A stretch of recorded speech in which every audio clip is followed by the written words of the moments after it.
I think don't take life too seriously. See where things happen. Let things play out. Roll with the punches. Figure out what you want. And also don't put too much pressure on yourself to have these goals or be this person that you want to be in 5 years now. You know, like, trust the process. Be a part of the process. Live in the process. Don't get too caught up in little things and let it bog you down too much. You know, like, if one thing's really genuinely not working for you, or you feel like you've got no options, there's always options. There's always things that you can do. Switch your perspective, open up your support network, talk to different people, and just try and make the most out of everything that you do, and have that, switch that negative voice and try and put a positive perspective on it. In 1837, Horace Mann created the education system, a system at the time designed to pump out factory workers and professors. The same system that is still being used today in the 21st century. Now, Mann's system is backfiring. We are being moulded by the same industrial system that has existed for close to 200 years. That system delivers us into a digital economy that has no need of our outdated skills. This isn't our teachers' fault. This isn't the government's fault. This is due to a rapidly changing world full of technology and unforeseen circumstances. And us Gen Zs are caught in the middle. Welcome to the Driven Young podcast, the podcast for stressed, overwhelmed young Australians, teaching you practical life skills you can implement now to set yourself up in life. And now your host, Byron Dempsey. Welcome back to the Driven Young podcast, and today I'm joined by 19-year-old Ryleigh Geddes. I mention her age because it is crazy what she's been able to achieve all before her 20th birthday. Having left school at 15 years old, Ryleigh got a job in radio and has been moving her way up to the point where she is managing one of Sydney's most popular breakfast shows.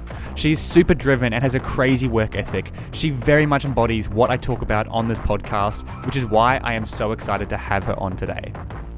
In this episode, we talk about leaving school at 15 and what her parents thought of that, the importance of a work ethic, how she got her foot in the door, the importance of building relationships, are followers the new currency, the good and the bad of uni, the importance of enjoying the journey, and so much more.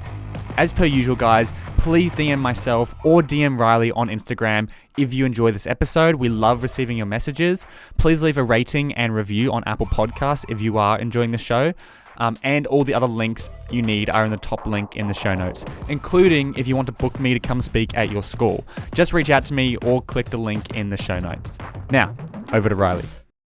Ryleigh, welcome so much to the podcast. Hi, thanks for having me. Really excited to have you on. We were referred by a mutual friend. Yes. She's telling me this young 19-year-old girl who's achieved so much in her life. So here we are. And did you also think, before we get started into, I guess, kind of talking about the pressure from our parents, dropping out of high school and just following work ethic and all these things that you've done, did you want to share with us what you actually did after high school? I guess in your case, what you did when you were 15 and what you're currently up to?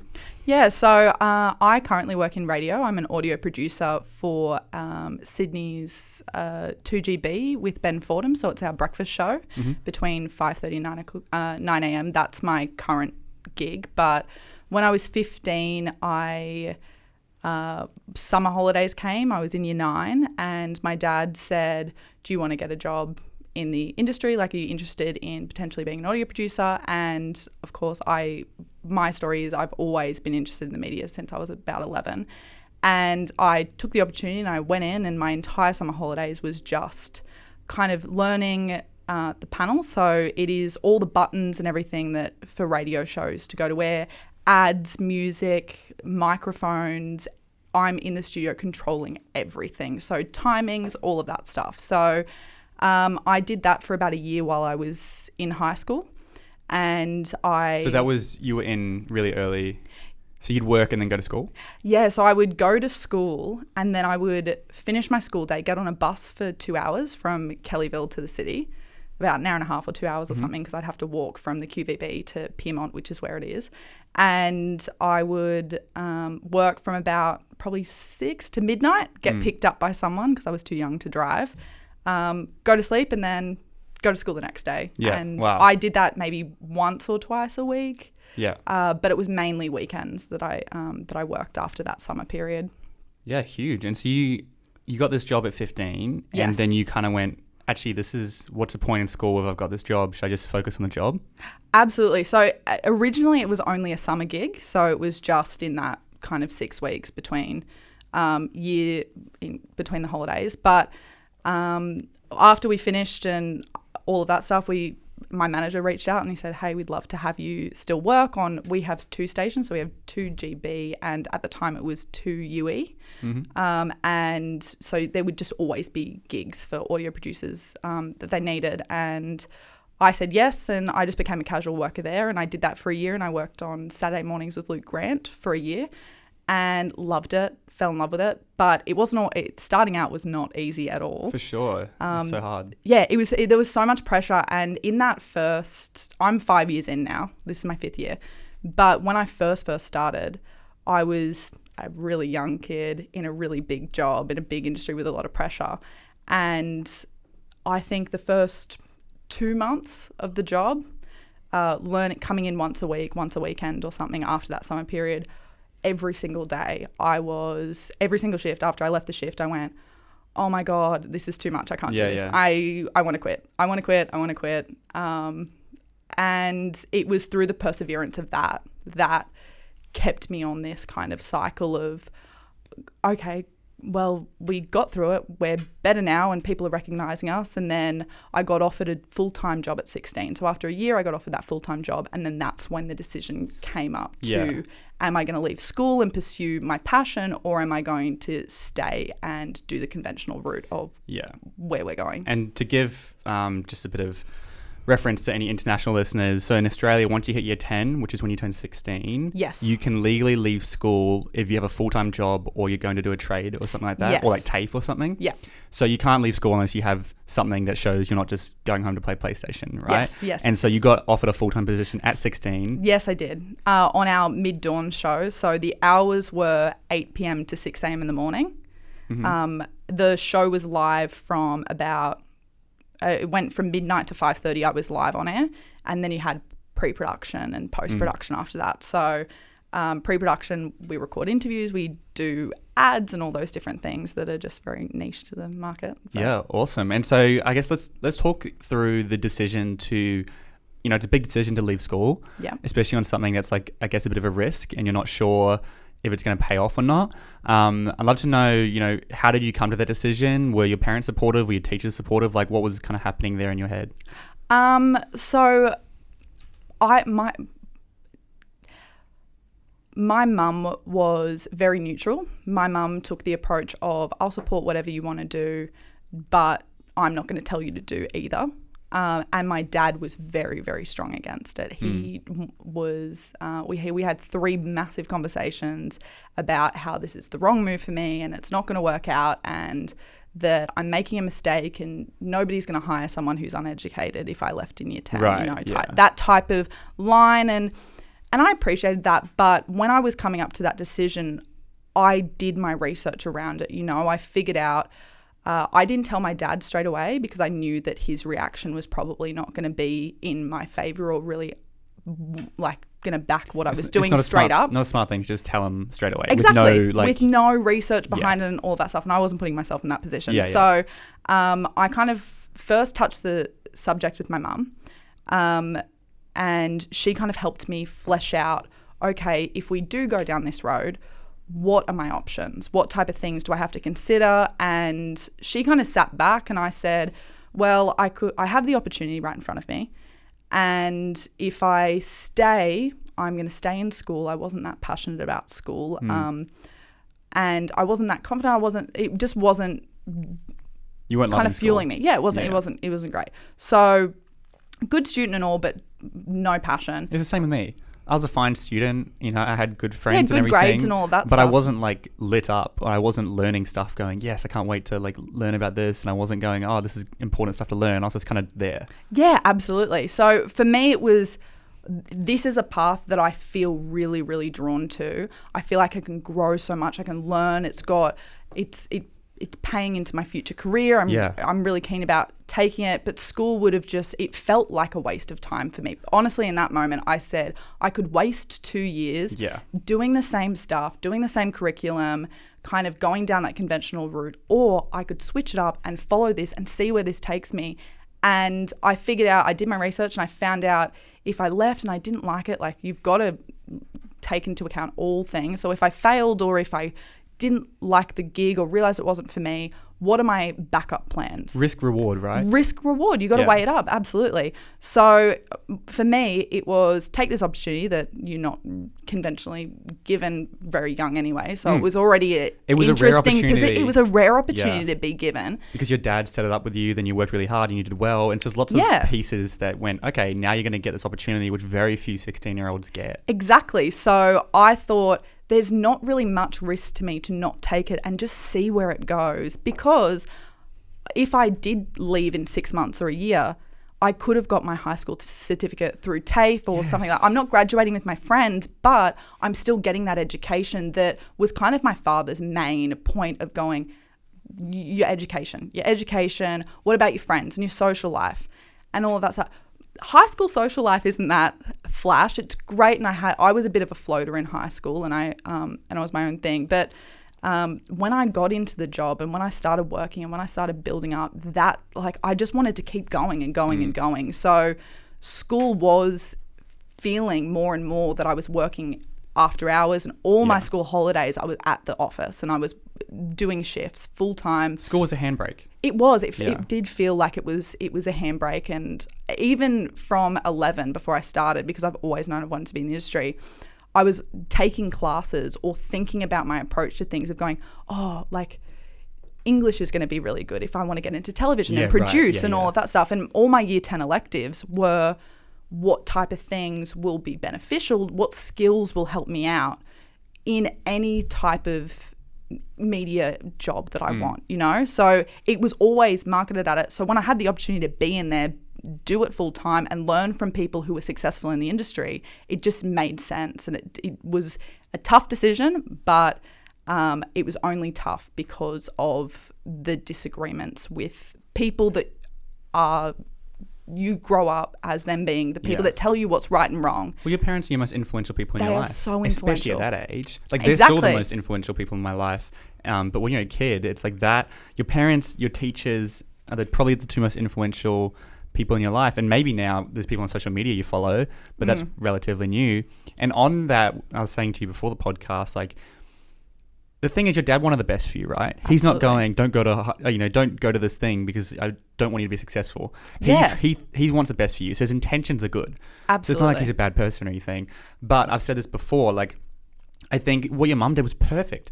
I think that's how parents should be teaching, their kids, neutral. Let them figure out their own pathway and be supportive of whatever they choose. And obviously jump in if you think there is a risk. But if you go in and you say, look, I've worked really hard. I've got this opportunity. Here is the potential of what I could get from it. If it fails, here's my backup plan. If you pitch that to your parents, you could pitch it in a way where they can't say no. If you pitch a business deal, put it all together. Look, here's here.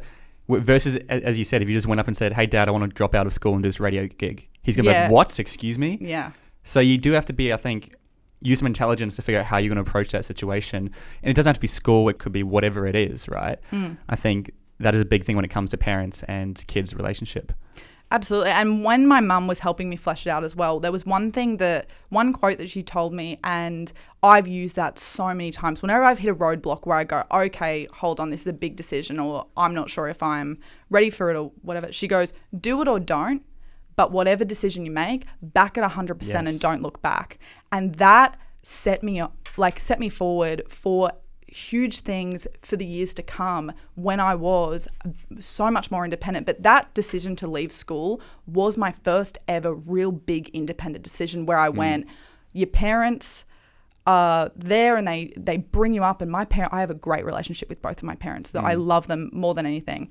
But there's always going to be that bit of tension when you go from a child to an adult in their eyes. There's going to be that resistance to accept that you are your own human now and you do have your own thoughts and your passions, and you can handle failing or doing different things. They have that worry, that anxiety that, I don't know if you'll crumble if you fail, Right. you know? And Well, we use this analogy. It's like, what's the dream of a caterpillar? To become a butterfly, right? yeah, And if you imagine once they're in the cocoon and the caterpillar, it turns into, does its stuff, and then the juice from its wings from its body squeezes it into its wings, and it slowly breaks out.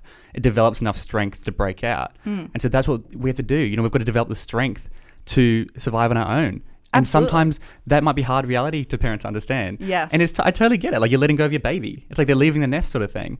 But it's got to happen. And also as a child then, I wasn't really that sure of myself either. For I just sure. went, this is what I'm feeling. And I just feel like now is the time where I have to take my life into my own hands and just run with it. And it's easier said than done. For and sure. there was a lot of breakdowns, there was a lot of crying about it, there was a lot of back and forth, but that real big thing was whatever decision, I'll be supported either way.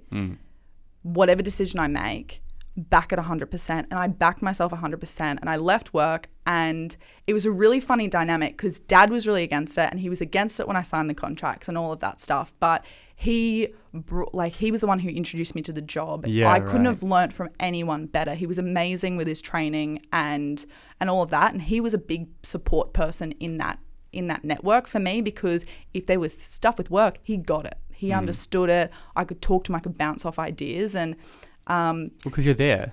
It's like, Absolutely. okay, my daughter's on a contract. She's doing this. I've got to accept that. I might as well help her. It's absolutely. like, There was definitely tension for about 3 months. I don't think we spoke for 3 months, and I genuinely, Really? I saw him every day because he worked the shift before me, the shift after me. And I genuinely thought, I was like, I think I'm losing the relationship with my parent because of a decision that I made. But I've made it now, and I've got to back it. And my dad loves me more than anything, and it was a place of fear. And he's now, he's still one of my biggest supporters in life. People are going to disagree with you and whatever, but I still thought, this is my decision, this is what I'm making, and I owned it every second. I still own it 5 years later. I still don't regret it, but he'll still disagree with me that I missed out on all of those amazing things that staying in high school is, the social life. I was able to be a kid for longer, and all of those things that he really wanted me to kind of experience. It is a and all valid that stuff. point.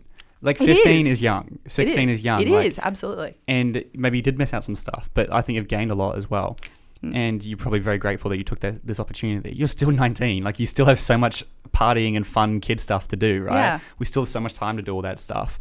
And there's a few points I wanted to comment on there. The first one was when you mentioned your mum said, give your best shot or whatever. Like, go fully in, like 110%. Have you read Matthew McConaughey's book? No, I haven't. Oh, well, it's quite good, but I listened to the audiobook, and he has this exact moment with his dad when he calls his dad and he says, "Dad, I don't want to be a lawyer. I don't want to be a lawyer. I want to be an actor." And he was dreading this moment for ages because his dad was from Texas. He was very traditional and stuff.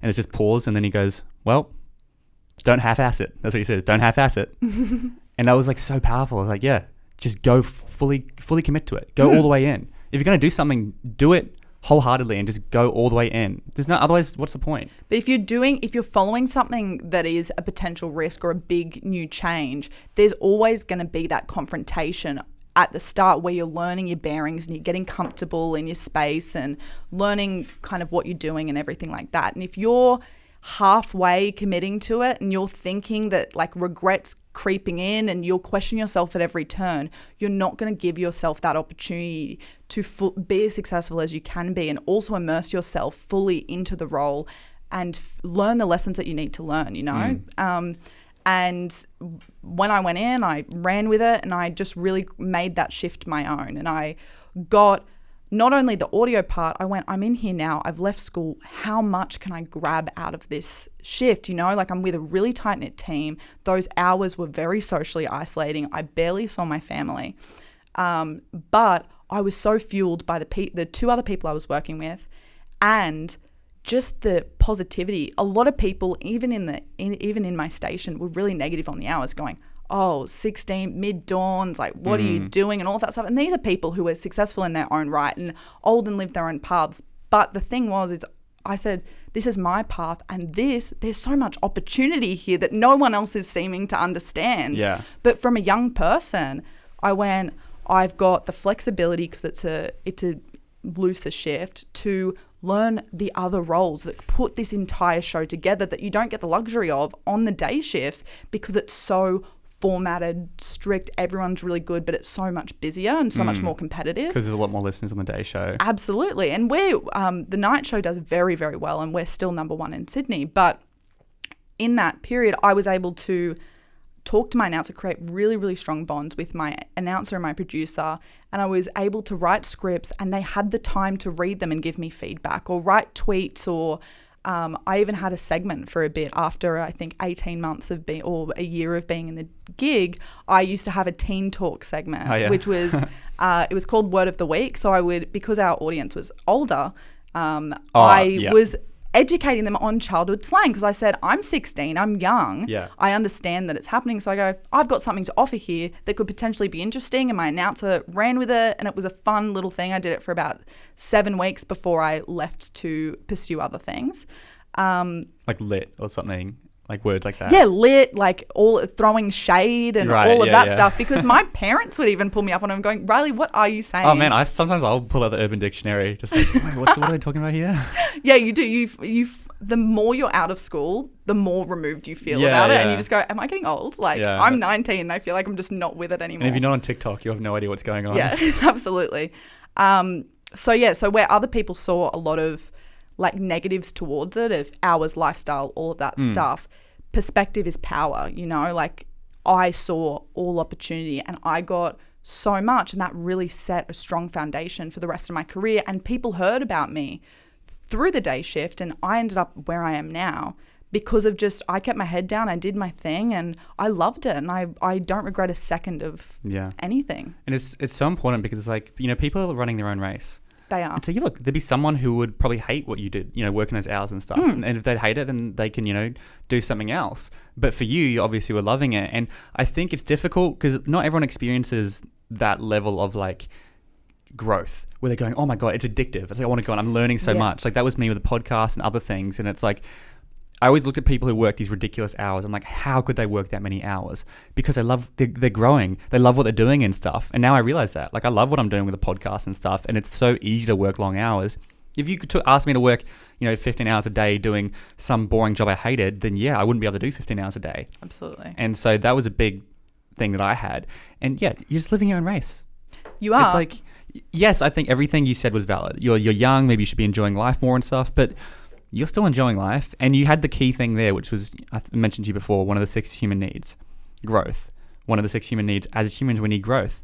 And you're in a job which is giving you rapid growth, and it's addictive because you're continually learning, more opportunities are coming, you're building your way up, your brand's being built, everything's happening, and that's fun and exciting, and you are living life. It is, yeah. And in that period, I wasn't living my best social life, I wasn't living my best family life. Like, those aspects of it were completely out of reach for me at that time, but I was so passionate, and it feels addictive, and I love that feeling, and I always chase it, and I think I will chase it for many years to come. But that shift taught me the importance of balance in your life. And I was a very, very serious kid anyway. Like, I always was like, I'm not doing enough, what can I do more?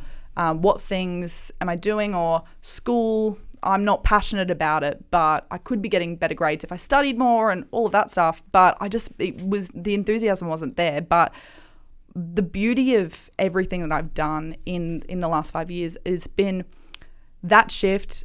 I grew, but when I was ready to move on from that, and when I felt, okay, I've got everything I can get, what's next? And I found what was next for me, and that was pursuing uni for a year and to increase my education. And I got in through work-life experience without needing an ATAR anyway. Exactly. That's what people are like, oh, if you don't graduate high school, how do you get into uni and stuff? It's actually really easy. And once you're 21, you're a mature age student, and you can basically get into majority of degrees. Yeah. And you're not even 21 and you did it. Yeah, I did it at 17. So all of my friends were doing, I'd been out of school for a year and a half, and I went in at 17, and they were still doing the last bit of their HSC, and they all went, what? How did this work? Like, it was real confusing, but I found it funny because I'd done my work and I had the recommendations, and a university took me, and I did a media degree. But getting out of, once I got all that growth from that shift and I moved on to something else, and uni did satisfy that, it taught me that just focusing on career, and once the social aspect was brought back in. And once sunlight was brought back in, that was a really weird one. Like just the beauty of the day, you appreciate everything so much more. I loved what I was doing, but I went, there's so much more to life than just head down and work. You appreciate your friends that you reconnected with and your family dinners and being able to work on the same hours as everyone. It's a balance. It did. And I really needed to learn that lesson. And I learned it in a really extreme form by being away from it for so long. But without that, my mentality probably wouldn't have changed. So it was really important for that aspect. So then for the next bit, I know how to balance my work-life balance and how important that is for a healthy lifestyle and health, like keeping your mental health in check and all of that stuff. I had great mental health while I was on those hours. But if I stayed there with no purpose or if I was upset, I can see how easily that stuff can send you into a spiral. Well, one of the other 6 human needs, love and connection.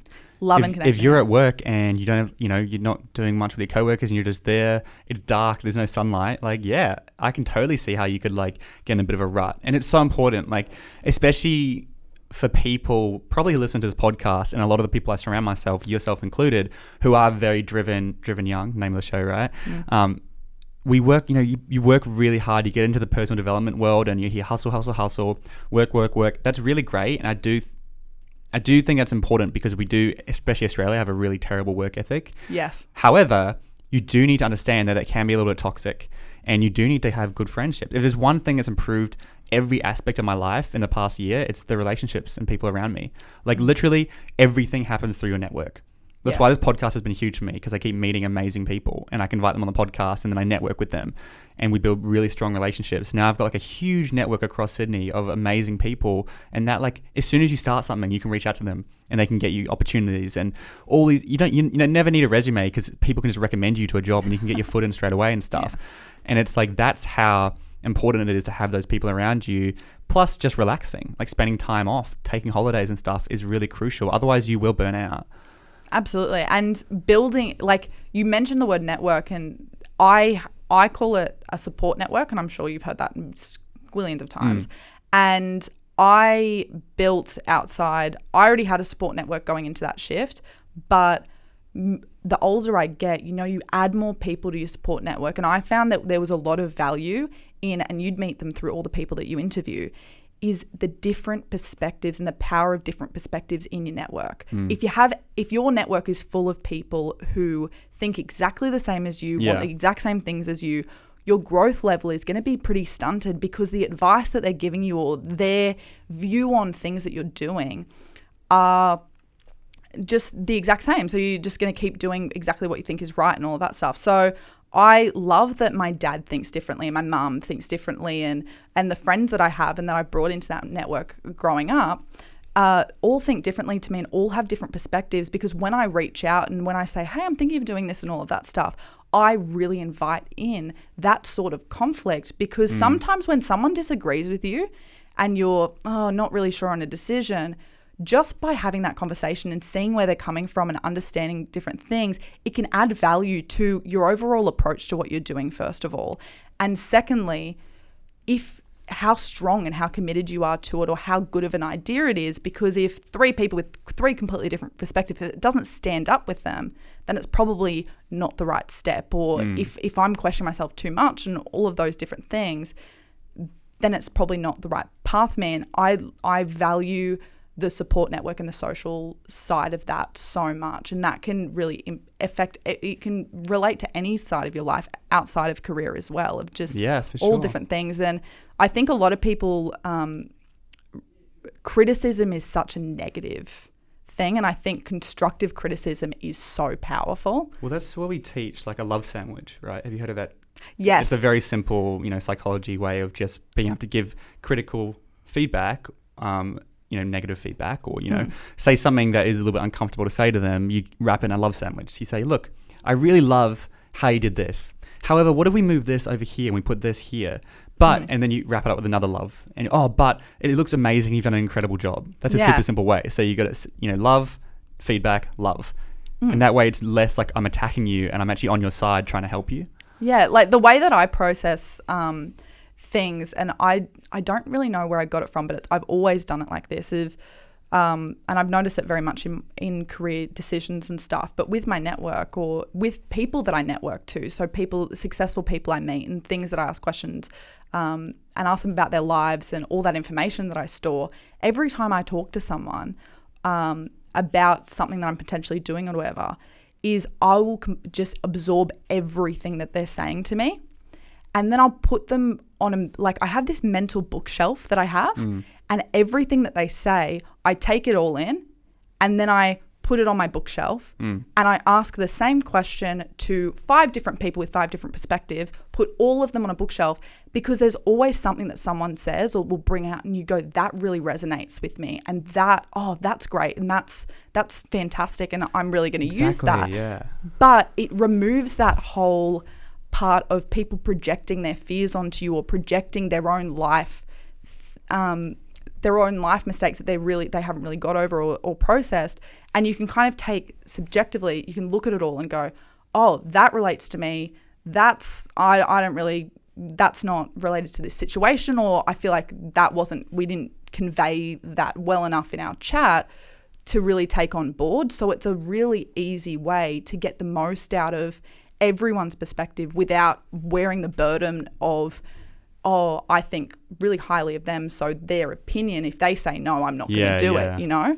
I think the way I've kind of worded it is you take like a bunch of people, and there's no one person I want to be. I want to be myself, right? But I take aspects that I like about other people. So this person, I like the way he leads a team. What does he do when he leads a team? He does this. Okay, I want to take those, and almost like a video game. You're just taking stats and putting them into yourself, sort of thing. And that's the thing. That's why my podcast is like, if someone listens to all, 60 episodes on my show, there's no way they're going to agree with everything, and that's totally fine. But there's going to be value in there for you somewhere. One of my guests is going to have value for you, because essentially my podcast is just the same thing with different people, right? It's all aimed at younger people. We talk a lot about education and how to get started in the career and taking risks and getting out of your comfort zone and stuff. It all follows a similar pathway, but there's so many different perspectives on it, depending if it's it's you, if it's I've had CEOs, I've had other young uni students who are 25, I've had a variety of all different genders, different ages and everything. And that's powerful, because you go, okay, oh, now I get it. Oh, that makes really, really a lot of sense. And so that's, I think the key word is being open-minded. Yes. Being open-minded to all those different things and not getting hurt when someone has a different opinion. Absolutely. And learning the value of that as well, of the world is full of millions and millions and millions of people, that you just got to be yourself, do your own path, but also don't be so shut off to all of those other potential opportunities, because if you might have never have thought of it because you can't get out of your own head. Being in your own head is really easy to justify things or do different stuff. It's by talking to people and getting those other perspectives that really make you a really worldly person, and so much more of an asset to take on bigger projects or manage people or do different things, because you're not just thinking I'm a box and what I say goes and no one can tell me otherwise. I've got this really big confidence bravado thing, Gen Z gets stuck in the box in their head so much, I feel like, and especially because of social media has heightened that, right? But there was something I saw, and it's so true. It's like, how when you go out to do something and you're thinking about yourself and am I going to stuff up and thinking about what you're wearing and everything, that's what everyone else is doing. Yeah. But you think everyone else is looking at you going, oh my God, what's she doing, whatever. No one cares. Like, they're living their own life the same way you're living your life. And that was a big, I had that mentality in high school. Most people do, right? I had really bad anxiety in high school. Before I started my thing, I used to have panic attacks every day.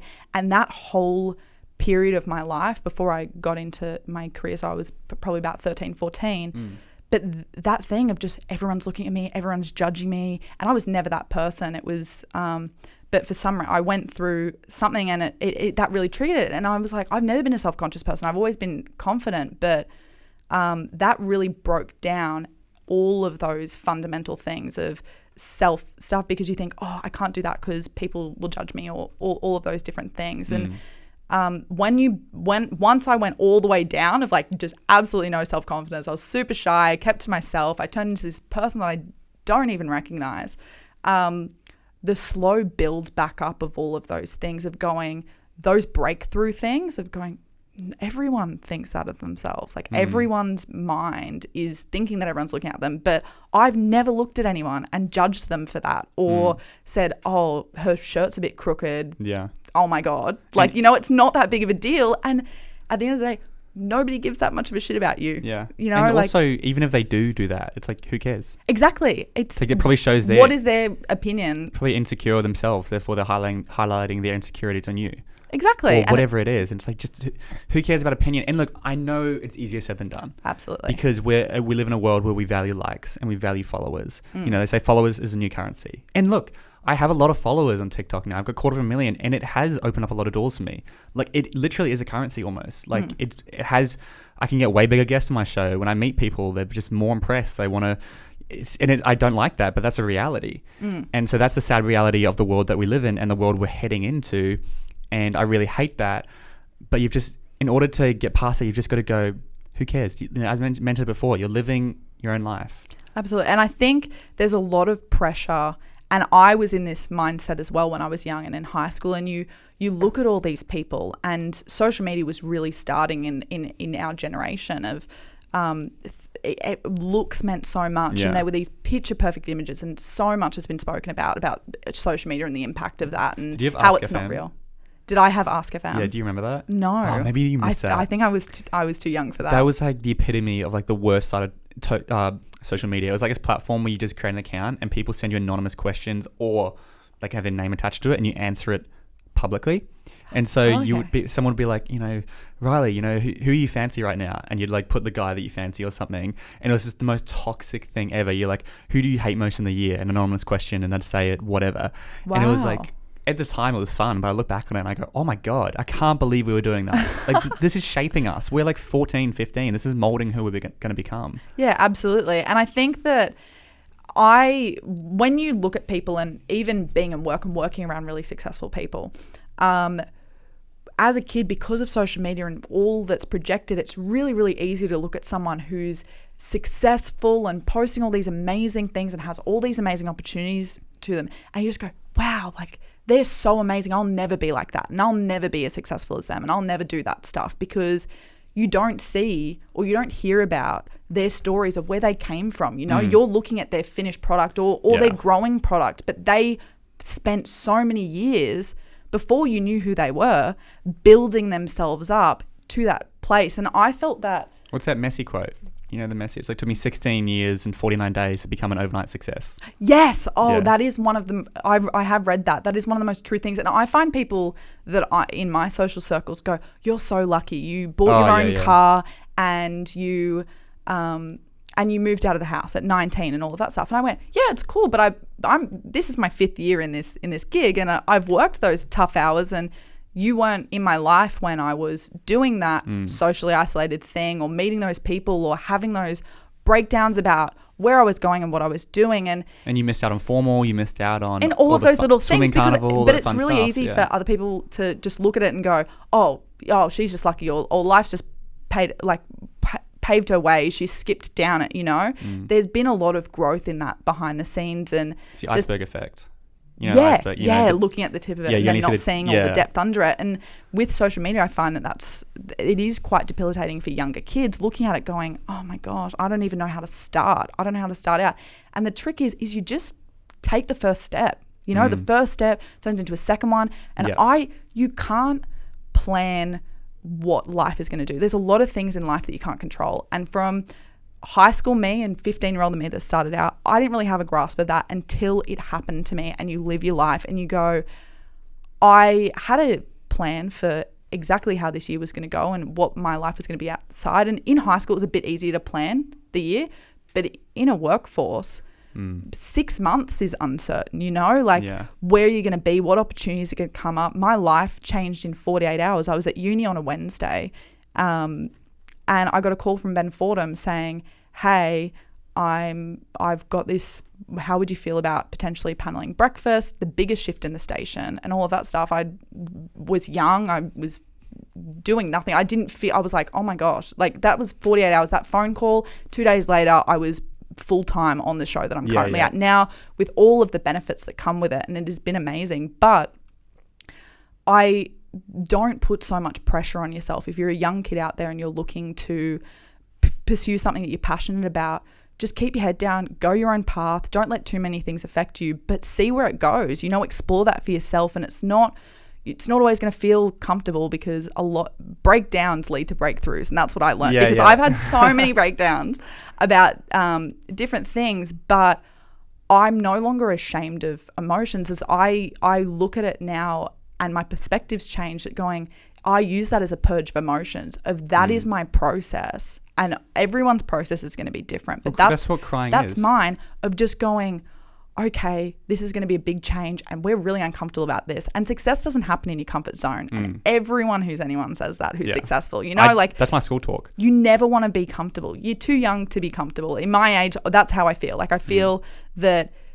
until I'm about, that I'll always be growing throughout my career, but until about 26, I constantly want to be uncomfortable in work and what I'm doing. And I want to be pushing myself to my limits and seeing how far I can go, because you are surprised with, once that little ball starts rolling, it just keeps going, and you can't ask for, you can't expect opportunities and all of that stuff. I didn't expect anything to come out of me leaving at 16. I was just seeing where it was going, and then I met Ben at 16 and worked with him for a bit, and then I worked with Alan for a bit, and then my reputation was slowly building up just by me doing what I was doing, what I was getting paid to do, what I was passionate about, and that type of stuff kind of translates across. Because you're young and hungry, and people want to help young people. This is like the core, the heart of my show. I cannot get this message across enough. People will help young people. You could be 16. I did it. I've had people come to me and say, hey, I want to do something. And I'm like, well, I've got this social media account that needs to be managed. Do you want to do that? Yeah, sure. This girl did that, and she's awesome. Now she's managing another one of my accounts, which were growing. Now she's getting involved with creating a whole bunch of other stuff, all because she just wanted to help. And I want to help her because she's like 17 or something. People want to help young people. And there's that window of freedom there where you've got like from 18 to 25, where, as you mentioned, you can take as many risks as you want, and nothing is really going to hit you that hard. Yeah, you can bounce back from literally anything. You can create an entire business. It could collapse. You could go bankrupt, and you're still like 23, 24. You can recover, right? It's that whole risk reward thing. But there's so many, I've heard stories of people who run some of the most successful companies ever, and they've been bankrupt 4 times in their career, and they said each time that happened, in the lowest point where I thought I couldn't go no lower, that's where the biggest changes were made. And that's how I'm twice as successful as I was the first time round, was because of that massive failure and the lessons that I learned through that. And everything is all in moderation, and it's all about how you view it. I used to view failure as so scary, and social media doesn't really show off failure that much. We have those little accounts or those little movements and stuff where they're trying to push that more into mainstream media of going, hey guys, social media isn't reality, let's get it. And they're accumulating a lot of followers, but still we're all sucked into that fantasy world of the way that things are supposed to look and the things that are supposed to be, and we don't want to admit our failures to people. But without them, you're not going to be able to break through those barriers and figure out what's right, what's wrong, what's working, what doesn't, to go your own path and see where it takes you, I guess. Yeah, let me make this very clear to the listeners. Failure is one of the best things that can happen to you. It is so important. I 100% agree. I said it to you off before. The master has failed more times than the student has tried. Anyone who is successful has failed and failed and failed and failed and failed, and that's how they got to where they are, because each time they failed, they took, what can I learn from it? And that's the thing, right? Every time you fail, it'll hurt for a little bit, but then you can go, okay, how can I learn from this? How can I grow from this? How can I not make the same mistake again? That's the beauty of failure. And that's the beauty of failing when you're young, because the failures aren't going to be that big. So you can make those mistakes now, so you don't make them when you're 40 or when you're 30, when you're 35 with 2 kids on the way. Yeah, for sure. Just failure is so, so important. And as you mentioned, the way we've grown up, not even through social media, just, society, movies, on top of that, social media preaches how bad failure is. And so we're conditioned to stay away from failure, and as a result, I think so many people don't even try, because if they don't try, they can't fail. Yes, exactly. And there is a lot of people who live their life based on fear. If I'm too scared for what's going to happen and what the ramifications are for that. So failure is so important, and I've spoken about that in lots of episodes, and I hope that maybe if you hear me talk about this 20 times, maybe the 20th time, the 20th episode, you go, okay, now I get it. Because when we talk about comfort zones, like that's actually I'm speaking at a lot of schools now. I do a whole talk around comfort zones. Yeah. And we say when you step out of your comfort zone, there's two things you can do. You can either push through it or you can step back in. And what do most people do in life? They step back in. They step out, the heart starts racing, they're uncomfortable, they're getting the jitters.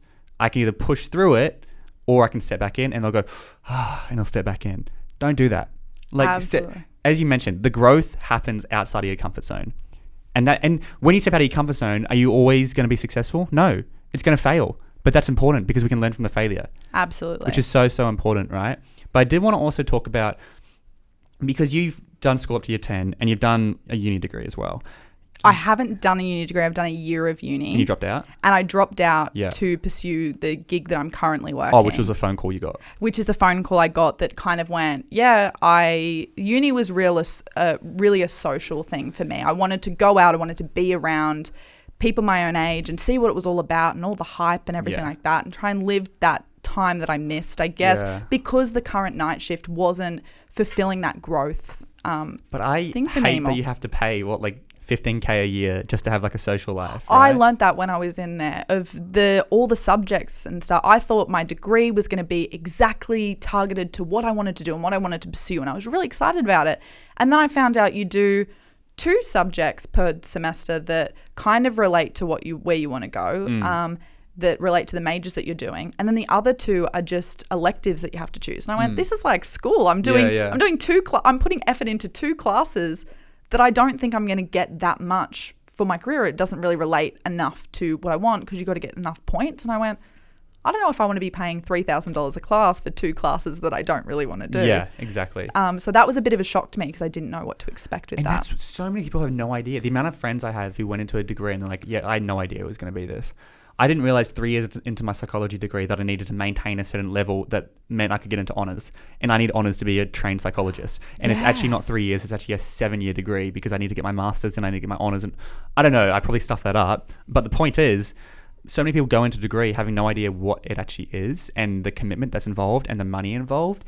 And because HEX, which honestly, HEX is amazing, but it's also bad because it means we don't have that pain. Because it's just so easy. Yeah, I don't have the money, but I'll pay it off later. Right? Yeah. And so it's not a big decision, but it's like, it's $50,000.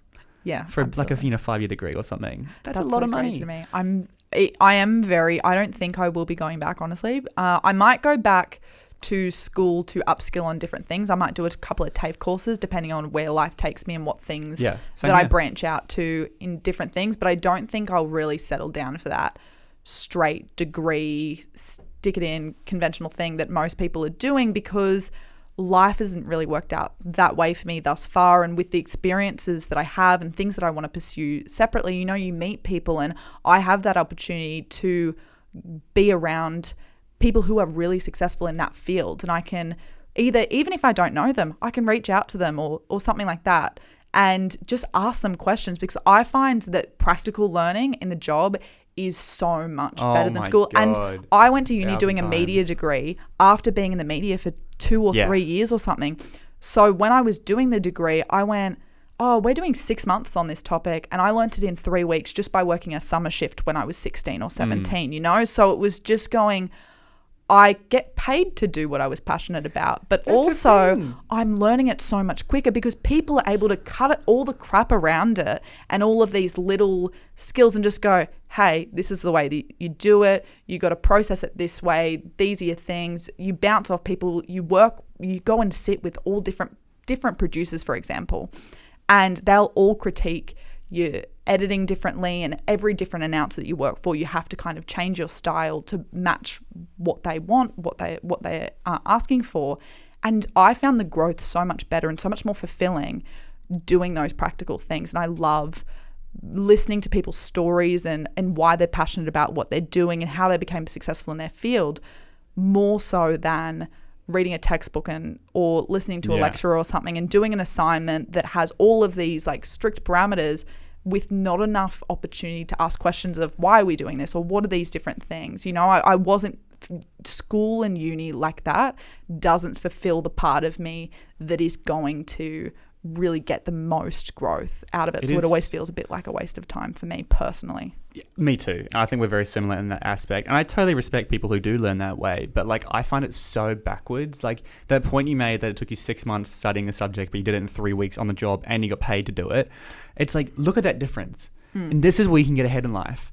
It's like, and look, there are degrees where you have to do a degree to get into it. You can't just jump into be a doctor, right? Absolutely. And my friends are taking those paths at the moment and I'm very supportive of them and I think that's great for them. But I am living my life through my own perspective, my own path and going, I don't need this for where I want to be or even where I potentially want to be. Say I want to be in business or management or all these different avenues. There's always options along the way. You don't have to start out with this degree that you might not use.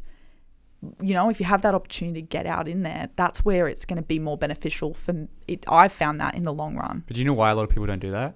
Because they're scared to enter the real world. And a lot of people use uni as like a 3-year buffer where they can just kind of they're comfortable in the comfort zone. Uni is in the comfort zone. They're just doing their assignments, they're partying, they're having fun. And then they keep using, I know people who will like literally get a master's because it's like, I don't want to enter the real world. I'm just going, what's the next degree I can do or something? Yeah. I've seen that on TikTok. And it got thousands, tens, I think hundreds of thousands of views, lots of likes, heaps of comments of people going, yeah, that's me. It's like, what? Well, I think I watched something else, or it was actually about a diet, but it relates.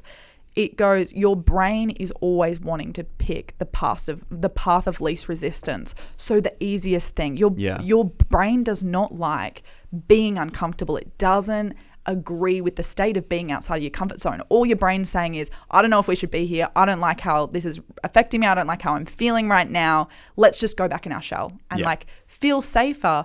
But you have to break through that little internal battle and just come on, continue with it and all of that stuff. And I think that a lot of people do listen to their brain and take that path of least resistance, but then they stay pretty stagnant on their progressive life and things because you're also not getting those little wins or the runs on the board that happen when you're out of your comfort zone. You know, like, oh, I did that task. If you're always shrinking back in fear, the confidence in yourself to pursue bigger things That's what I mean. Is not building up. When you don't step out of your comfort zone, that just validates your fear. Exactly. They go, oh yeah, I'm actually not worthy. And it becomes more consuming. And I realized that how powerful all of the stuff that I'd done previously leading up to bigger decisions were, because when I was freaking out about the big decisions, all I did is I recapped and I go, why am I so upset about this? Because I failed before and I've gotten back up and I've done this and I've done that. And I went through all of these things and I go, oh, I've actually got a couple of runs on the board. I've got It's references. Why not just try this one? Because all the other things haven't really been that life or death as your brain's telling you in the moment, you know? It's references. You've got all these references that go, if you want to figure out how am I confident? Okay, well, when I was in high school, I did this and I got this job and I got this and this and this. Oh, why am I saying I'm not confident? Look at all these stuff that's happened in my life that proves I'm a confident person. Yeah. That's what you're saying there. Absolutely. You've got all these references that back up that you are whatever, you're trying to figure out. And that's super important. Absolutely. Like, you can use those references to your advantage. And the same goes if you have negative references. If you're constantly not getting out of your comfort zone, you're going to think back to, that. But the past is in the future. If you want to be a confident public speaker and you've got negative references, or maybe when you embarrass yourself on stage, that doesn't mean it's going to happen again. There's always going to be excuses you can make or reasons not to do things or why you can't do them. It's just switching that narrative of going, if you did have a really, really negative experience, of just going, oh, well, I had that really negative experience. I survived it. How much does that negative experience hurt right now? Yeah. In the moment, Probably it not could much. have been like the worst thing ever. You could have had 3 weeks in bed or all those different things. But now you've moved on from it. You're doing different things now. And looking back on it, you go, oh, I learned that little thing. And people don't always notice those lessons that they learn because they never look back and they don't reflect on it. That's a word. So when new confronting things come, they go, oh, I can't do it because of X, Y, and Z. But they've really been doing it for years, or they've gotten through things, or they're not the same person that they were 6 months ago, 3 weeks ago, a year ago when that bad thing happened. So or that bad thing, like Yeah. in quotation marks. But I think a good way to look at it is if you imagine like a breakup, like we've all been through a tough breakup or something, you're Yeah. bedridden for a week, you can't think, you're missing her, you're missing him, whatever, right? You're in this bad mental state. If you think about them now, it's like, oh yeah, who cares? I don't feel any pain when I think about my ex because it's been like 4 years or whatever. It's the same with that. What you're just saying, yeah, it hurt at the time, but thinking about it back at it now, and now you can go, okay, why do we break up? What could I have done better? How could I have been better to that person? And those experiences as well of even friends of mine who are in their third relationships and all of that stuff, and they've found people that they really like, and if they're jealous about the other person's previous partners, I go, yeah, but without them being with that person, they wouldn't be the version of themselves that you've met. They grew from that. They grew from it. But yeah, like you can't just go, oh, I wish you never experienced all of those things before me or dated anyone before me, because it goes, you wouldn't have fallen in love with the person that they are now because that person impacted their life in some way at some point. And it's the same with you can apply that to anywhere in your life, like those mistakes, those failures, those successes and all of that stuff, without going through the hard times, you wouldn't be the person that is sitting there today and doing those different things. And there's lights at the end of every tunnel that you go through. And there's always that time to reflect back and go, wow, like I'm kind of doing all right, like it's a caterpillar analogy I mentioned. It is. How does a butterfly have the strength to fly? Because as a caterpillar, it's squeezed its way out of the cocoon. If you were to cut open that cocoon and just let it out, it wouldn't have the strength to fly because it hasn't developed the muscles. It's in the struggle, or I honestly think that's like one of the secrets to life. If you can learn to enjoy the struggle and not focus on the prize, because the prize, whatever you want to be, chances are you'll hit it and then you'll go, okay, what's next? How do I get bigger? Okay, I got my car. Okay, now I want the next model. Now I finally got my new iPhone. Oh wait, the iPhone 12's out. Oh, AirPods. It's like if you can internally learn to enjoy the struggle, the journey, whatever you want to call it. Like I'm loving the journey.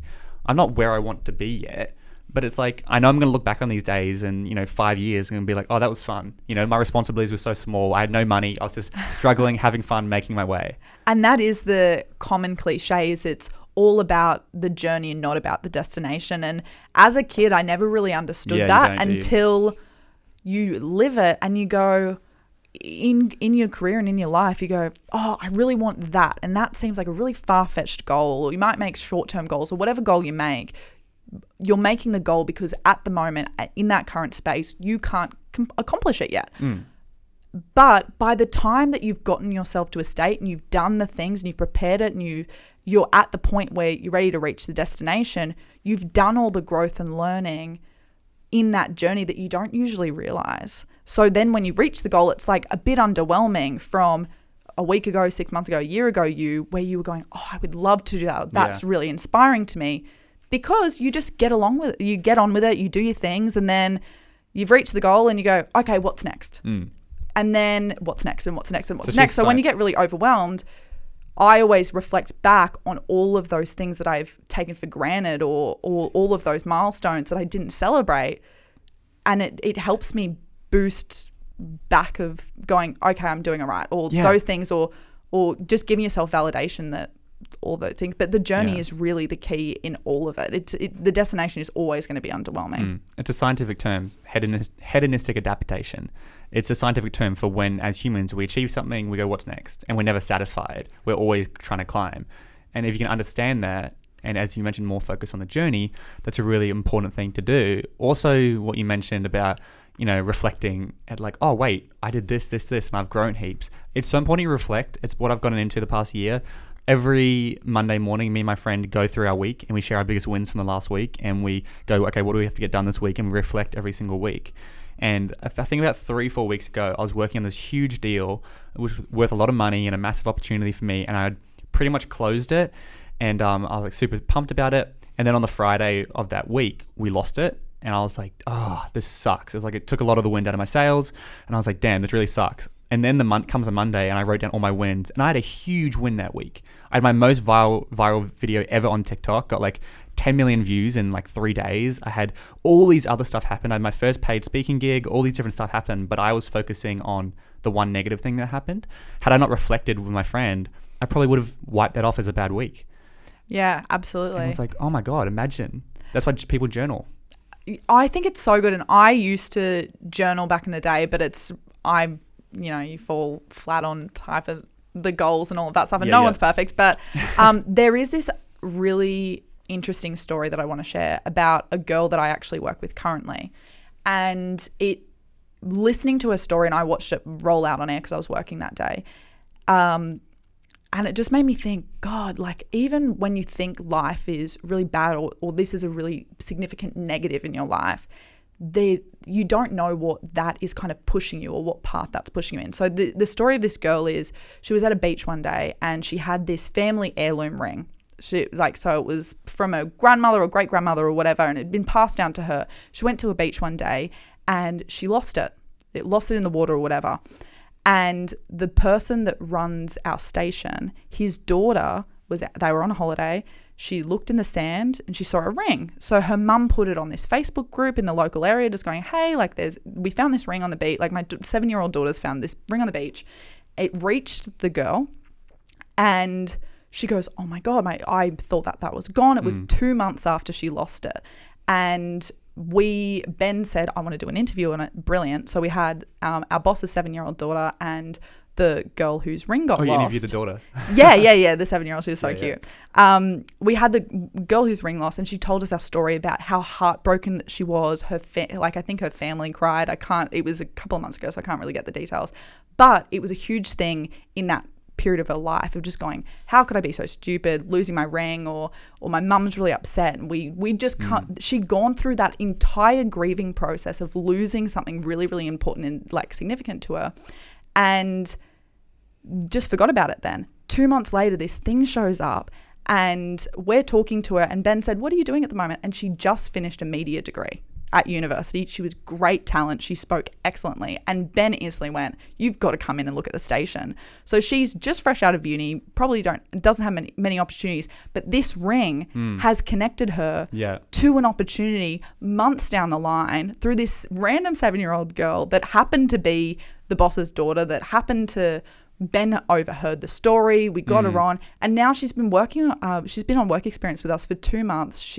My entire team is so impressed by her, and it just made me kind of sit back and go, even the big losses, or even the things that you think are really big losses or negatives in your life, you don't know what that's setting up in the future. You know, like you could have dodged a bullet there, and it's now opened up this different path that you don't even know about yet, you know? I genuinely believe in that stuff. Like, I love that story so much. There's a book I'm about to start listening to called The Surrender Experiment, which is basically this guy who lived, like most people do, very structured, the way, school teaches you to be structured. He went to school, university, and he's living a very structured life. He went, you know what, I'm just going to surrender to life, which is how I try to live my life. It's like, I don't know where I'm going to be in 12 months. Just let go and see what opportunities come. And he's written this whole book, and he's worth hundreds of millions of dollars now or something, but he just surrendered to see what would happen. And it's been a huge success.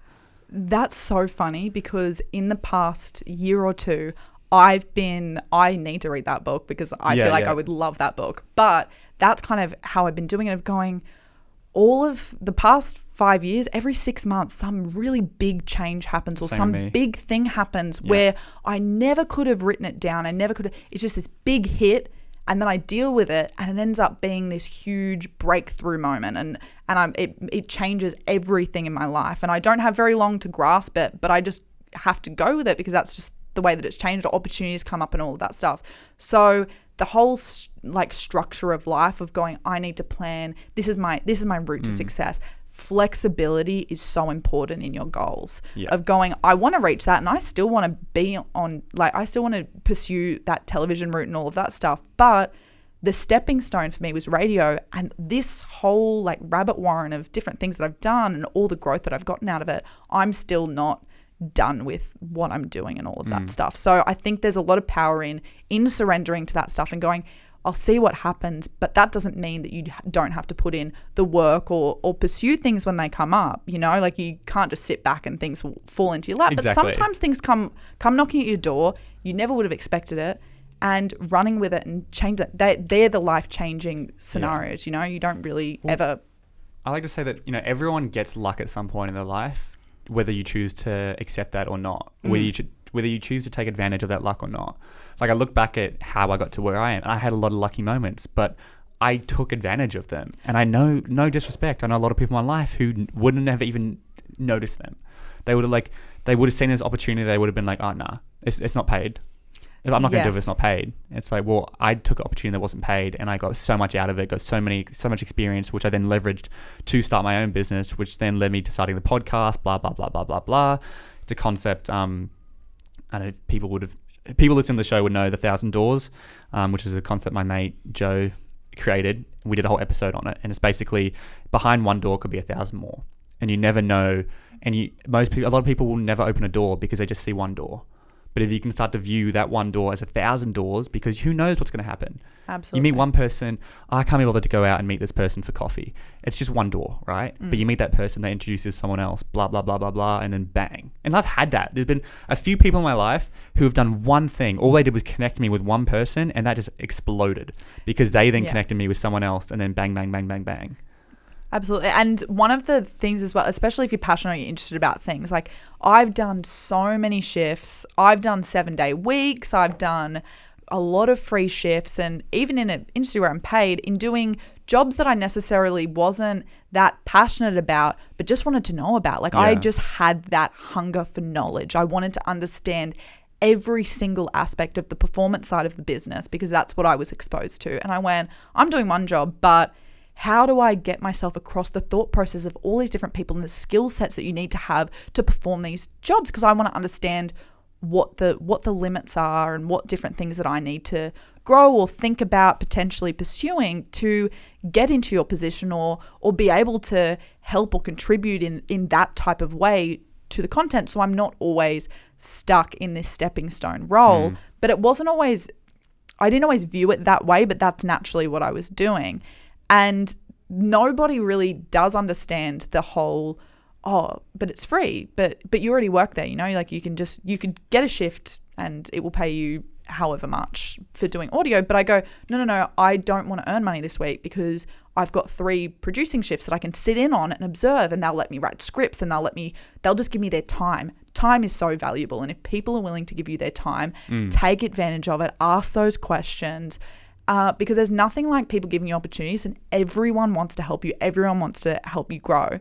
Especially while you're young. Like they expect, there's a lot of pressure that we go, we got to be like this really impressive person. And I put it on myself as well of going, I need to be across everything. People in the industry or people who are in jobs, when you come in fresh, they expect you to know absolutely nothing and expect to spoon feed you all of the information. So if you're sitting there really quiet, you're not writing down any notes, you're not asking any questions, people get really flattered if you're interested in what they're doing. You know, they do the 100%. job, and it makes us feel like we're doing something so much more important because a lot of us have been in the gig for a bit, or we're doing the job and it just becomes a daily type of rotation, and you get the growth that you get out of it. But at the end of the day, it does sometimes feel like a job. So when you have a really young, enthusiastic person in there and they're asking questions or seeing what you're doing, or they're genuinely interested, I will spend 3 hours after the show giving you advice or even outside of my role of different things and figure out what you're interested in and kind of find that. And don't let those opportunities slip. If you have that time and people are giving it to you, or you've reached out to someone and they invite you there, make that the impression that you'll make is so, like, you will make such a strong impression if you're just genuinely interested, if you're genuinely yourself and don't put yourself in a shell and go, I'm too nervous, or I'm scared of sounding stupid. You know, like, that's how you make the most of the opportunities that you get, is just by being candid, being genuine, and just being interested. It is the bare minimum. Be interested, and it will take you so many places. I completely agree, and we'll wrap up on this point before we go to the final question. But the first thing I wanted to say was, yes, be genuinely interested. And surprisingly, I don't know if you see this, but I see it. Most people won't. Most young people are kind of lazy and a little bit entitled. Let's be real. I think we do have a lot of tough things as Gen Z, but we're also incredibly whingy and just think everything should come to us. And so, you know, just by doing that, you're going to be ahead of the rest. And then secondly, have you read How to Win Friends and Influence People? No, but I want all of these Okay, books. it's my all-time favorite book, and I'm listening to it for like the third time now. And one of the things he says is you will create more genuine connections in 2 months of being genuinely interested in people than in 2 years of trying to make people genuinely interested in you. So most people try to make people interested in them. They go, oh, I'm doing this. And they talk about themselves to get them interested in you. No. You be genuinely interested in people, and as soon as they find out you are interested, then they're going to flip it on you and go, oh, so tell me about yourself. How can I help you out? That's like the best sales technique is you never even have to pitch it. We know people. I've got a friend, my mum was saying, and he's just so good at that. Like you could hang out with him for a week and you wouldn't have talked, you wouldn't have spoken about him once. It's always about you. He always makes it about you, and you feel so privileged, and you feel so good because you're always talking about yourself. You're going to go, how can I help you? So his sales calls are basically, he gets very genuinely interested in them, and then they go, okay, and what are you selling me? I'm interested in what you're selling me.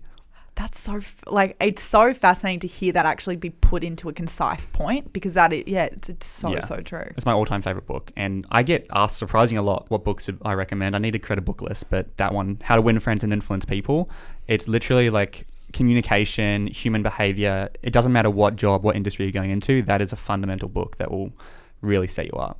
So I recommend that. Now, we are a bit short on time. But to wrap up, I always ask every guest one final question, and that's just, what advice would you give to your 18-year-old self or the younger generation? I guess you're 19, so your last year self. But what advice would you give to younger people? It's kind of hard to give advice because everyone's running their own race. So it's like, whoever's listening. But I hope that they've gotten something out of this entire chat. But I think don't take life too seriously. See where things happen. Let things play out. Roll with the punches. Figure out what you want. And also don't put so much pressure on yourself to have these goals or be this person that you want to be in 5 years now. You know, like trust the process. Be a part of the process. Live in the process. Don't get too caught up in little things and let it bog you down too much. You know, like if one thing's really genuinely not working for you, or you feel like you've got no options, there's always options. There's always things that you can do. Switch your perspective, open up your support network, talk to different people, and just try and make the most out of everything that you do, and have that, switch that negative voice and try and put a positive perspective on it, and try and go, wow, if you've had a terrible day or something's really bad's happened, one of the things is I'm very in control of my emotions, and I'll always go, okay, nobody can make me feel a certain way. I let myself either feed into that feeling and live that for a bit, or I can go, okay, that hurt, but I'm not going to let it ruin all of the other things that I've got today, because this day can still be an amazing day and all of that stuff. So I think that that's if you can try and start slowly changing those negative voices to positives about everything that's happening in life, of like, oh, I wake up and, oh, the weather's not that good, or all of those things. It's really easy to get in that negative spiral and it turn into a negative day. But if you start not taking yourselves too seriously, rolling with the punches and just going, oh, I guess it is what it is. I live my life a lot like that. I just go, oh, well, this is happening. It is what it is. What am I going to do about it?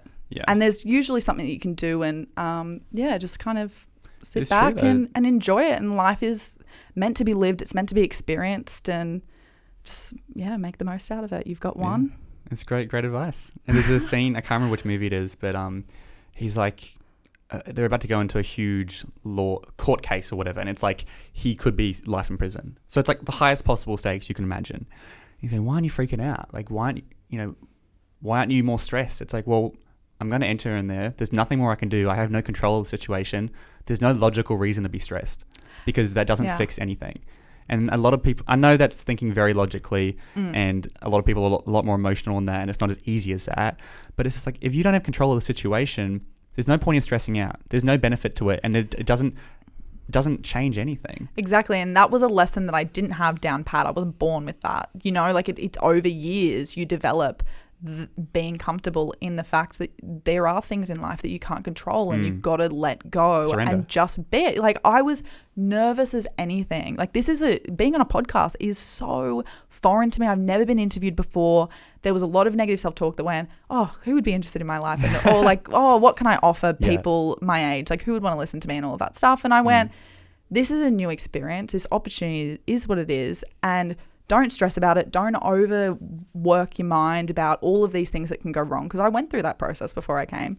And I entered here and I just went, you know what? I'm just going to go in and just see what happens. And I feel amazing at the end of the podcast. And it's just, it is such a truth to life. I'm glad you said that, because obviously, you know, I think you put on a very confident front. Like, I wouldn't have guessed that. And so it's cool to show that authentic side of you and be a bit more, bring down the walls and say I was nervous and stuff. And I actually had a girl, 18.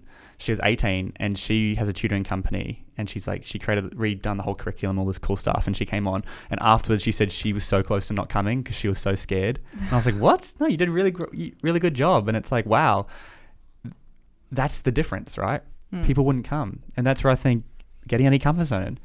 Both of you, I'm sure you don't regret not coming. Absolutely Wait, not. Is that right? You don't regret coming. Yeah, that's it. But No. anyway, thank you so much for coming on the podcast. This has been really cool.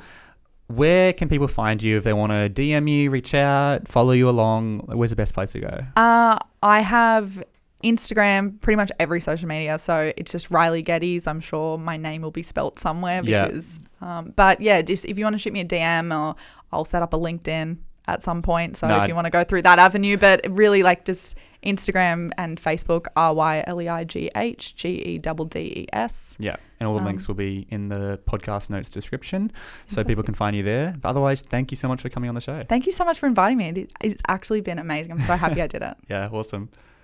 Thank you so much for listening to this entire episode of the podcast. The fact that you would sit there and listen to me for so long is awesome, and I love you for that. Thank you so much.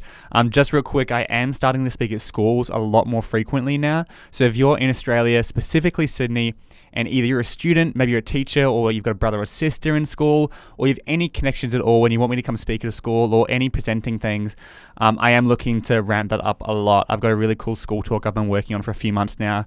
I've just started speaking at a bunch of schools. It's been going really well. So yeah, go to the link in the show notes or go to drivenyoung.com and you'll see school talks up the top, and just click on that and send me an email. Otherwise, yeah, figure out any way to get in contact with me. I've also got the Sexual Assault podcast, which is now live with Brent Sanders. Go check that out. It's called Consent and Consequences. That is a Driven Young Productions podcast. It's something I'm very proud of. So there's lots going on. Definitely go check it all out. Otherwise, thank you so much for listening to this entire episode, and I hope you enjoy the rest of your day and week.